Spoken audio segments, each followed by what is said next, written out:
मनुष्य का स्वभाव होता है, परिवर्तनशील होता है, गतिमान होता है मनुष्य का शरीर। अच्छी सोच के लिए भी प्रयाण में रहता है और गलत सोच के लिए भी चला जाता है। गलत सोच में वो क्षण भर की गलत सोच में जाकर दुखदाई हो जाता है, और अच्छी सोच के साथ अगर वो साधक निकल जाता है तो उसको गुरु प्राप्त हो जाता है। गुरु मतलब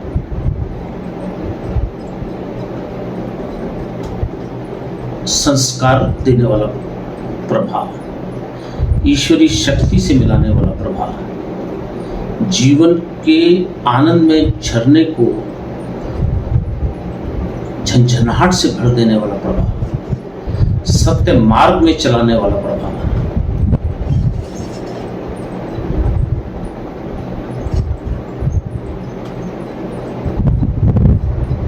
तो मनुष्य को गुरुत्व की प्राप्ति होती है, और जब वो गुरु के पास जाता है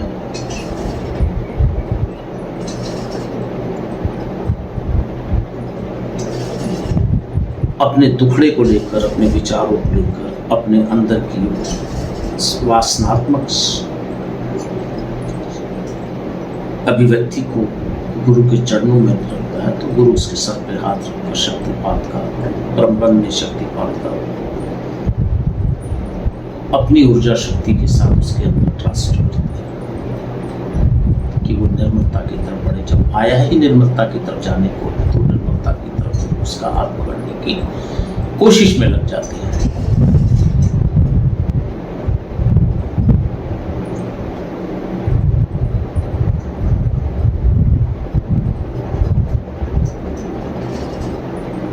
जैसे जैसे साधक ध्यान और समर्पण भाव से गुरु के चरणों में जाता है, तो दीक्षा के माध्यम से गुरु उसके आगे चक्र से होते हुए उसमें प्राण से चेतना देते हैं उसके हृदय में।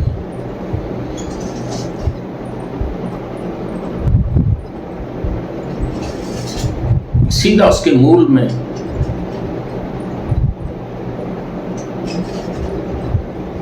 धड़क देते हैं, आहट देते हैं कि धड़क।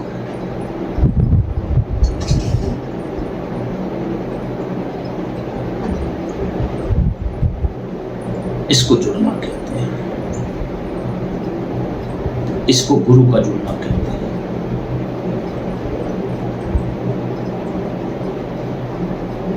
बाहर का ब्रह्मांड जो गुरु जी के पास उनके आंतरिक ब्रह्मांड में समाया हुआ है, उसको शिष्य के अंतर मन में, अंतर्गत अवस्था में छाप देना, उस बाहर के ब्रह्मांड की छाप देना, उसको दीक्षा कहते हैं, उसको चेतना कहते हैं, गुरु का तपस्या कहते हैं, प्राण से चेतना कहते हैं। यहाँ से दोनों का जुड़ाव होता है, संगम होता है, पथ बनता है। शिष्य फिर गुरु के पथ में चलता चलता आगे बढ़ता है।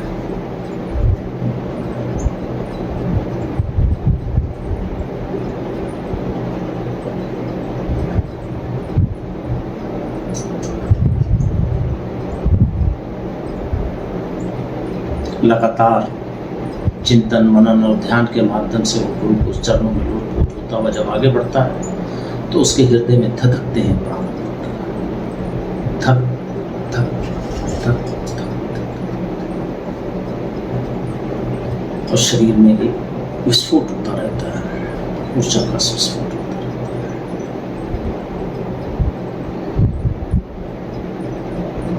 है। इसी को नाम स्मरण कहते हैं, इसी को जाप कहते हैं। तुम्हें पता होना चाहिए हर साधक वो धधकना,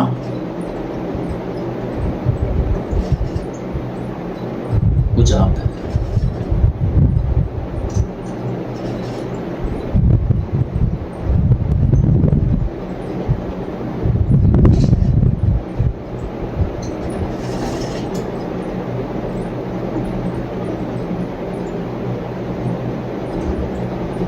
तो गुरु के द्वारा शिष्य को उठाना, ये जगाना,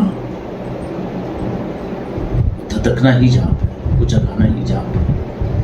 उसी को क्रिया योग कहते हैं।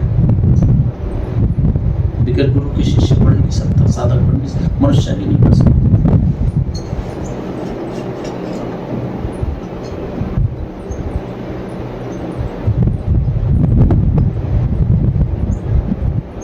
ये तो अनदेखी पहल है।